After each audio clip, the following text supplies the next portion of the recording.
सम्मानित मुल्क के मालिकों, मैं बौद्ध भिक्षु सुमित रतन। अभी हाल ही में एक खबर आ रही है, झारखंड के मुख्यमंत्री जी ने एक अंतर्राष्ट्रीय वर्चुअल हार्वर्ड बिजनेस स्कूल के मीटिंग में एक बयान दिया। वो बयान बहुत ही मार्मिक था, दर्द भरा था।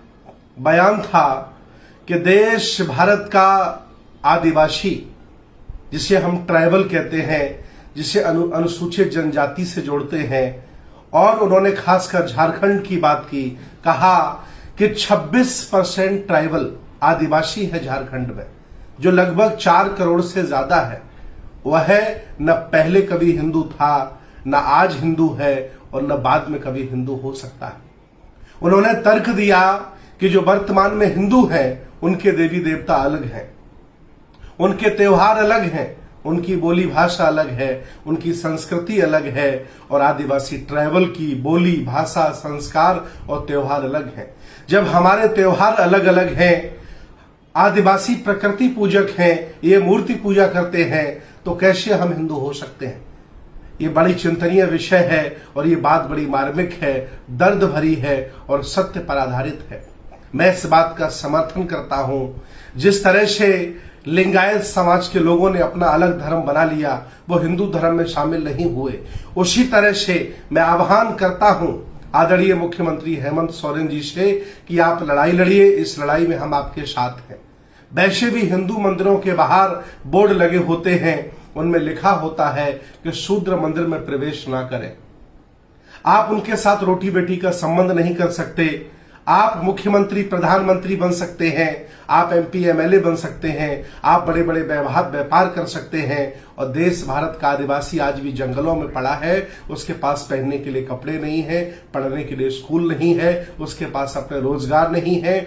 वह जो हमारी भारत की संपदा है, जल जंगल जमीन, उसी पर आधारित अपना जीवन जी रहा है। आप किस मुंह से कह सकते हैं कि वो हिंदू है?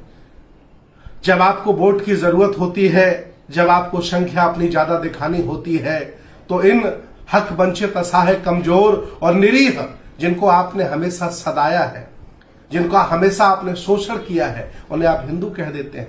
मैं तो कहता हूं आदरणीय हेमंत सोरेन जी, झारखंड के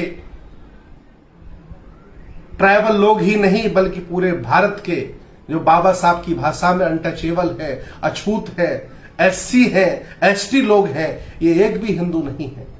इनको कभी हिंदुओं ने हिंदू नहीं माना। इन्होंने जातिवादी व्यवस्था के लोगों ने, बड़ धर्म के लोगों ने हमेशा अपने आप को ऊंचा माना, इनको हमेशा नीचा माना। हमेशा इनको व्यवस्थाओं में, सामाजिक, राजनीतिक, धार्मिक, आर्थिक चीजों में हमेशा हक वंचित बना के रखा, उनको कभी हिस्सेदारी नहीं दी। मैं चाहता हूं कि आप जो कॉलम होता है, झारखंड का जो कॉलम होता है, हालांकि हेमंत सोरेन जी इसका संघर्ष कर रहे हैं, वो अलग कॉलम चाहते हैं। उनकी मांग है, वो विधानसभा में प्रस्ताव भी लाना चाहते हैं। इसके लिए वो लड़ रहे हैं, संघर्ष कर रहे हैं कि जिस तरह से हिंदुओं का, मुसलमानों का, एससी एसटी का अलग कॉलम होता है, वैसे ही झारखंड के ट्राइबल आदिवासियों का अलग कॉलम होना चाहिए। वो प्रकृति पूजक है, वो हिंदू नहीं है। मैं इस बयान का उनका स्वागत करता हूं कि एक मुख्यमंत्री ने दुस्साहस किया सत्य कहने का। देश भारत में लोग डरे हुए हैं, मरे हुए लोग हैं, लोग अपनी संस्कृति, सभ्यता और अपनी विरासत को भूलते चले जा रहे हैं। मैं इस बयान का उनका स्वागत करता हूं। हालांकि जो लोग कट्टर हिंदूवादी हैं, जो लोगों को गुलाम बनाए रखना चाहते हैं, वो इस बयान की निंदा कर रहे हैं। लेकिन मैं हेमंत सोरेन जी की हौसला अफजाई कर रहा हूं कि उन्होंने बिल्कुल सही कहा। वो किसी वेटिकन के इशारे पर नहीं बोल रहे, वो किसी बौद्ध भिक्षु के इशारे पे नहीं बोल रहे, वो किसी मुसलमान मौलाना के इशारे पे नहीं बोल रहे। वो आधार बता रहे हैं, जमीनी बात बता रहे हैं कि जब उनके देवी देवता, उनके संस्कार, त्योहार, पहनावा, ओढ़ना बिछाना सब अलग है, भिन्न है, तो वो हिंदू कैसे हैं? और वो वंचित है, हक वंचित है, असहाय है। सदियों से आपने उन्हें गुलाम बना के रखा। आप उनके मंदिरों में, आप उनके कह सकते क्षेत्र में अतिक्रमण करने में लगे हो। आप जगह जगह जाकर के मंदिर बना रहे हो, उन्हें पूजा पाठ सिखा रहे हो, हालांकि वो प्रकृति पूजक है, आपकी बातों में आने वाले नहीं है। तो ये अभियान बहुत अच्छा है और आदिवासी प्रकृति पूजक हैं, मैं इसका समर्थन करता हूं और उनका एक नया धर्म बने, उस धर्म का नाम दिया जाए प्रकृति धर्म, इसका भी मैं समर्थन करता हूं। बहुत बहुत धन्यवाद हेमंत सोरेन जी, आप लगे रहिए, हम सब लोग आपके साथ हैं। बहुत बहुत धन्यवाद, बहुत बहुत साधुवाद।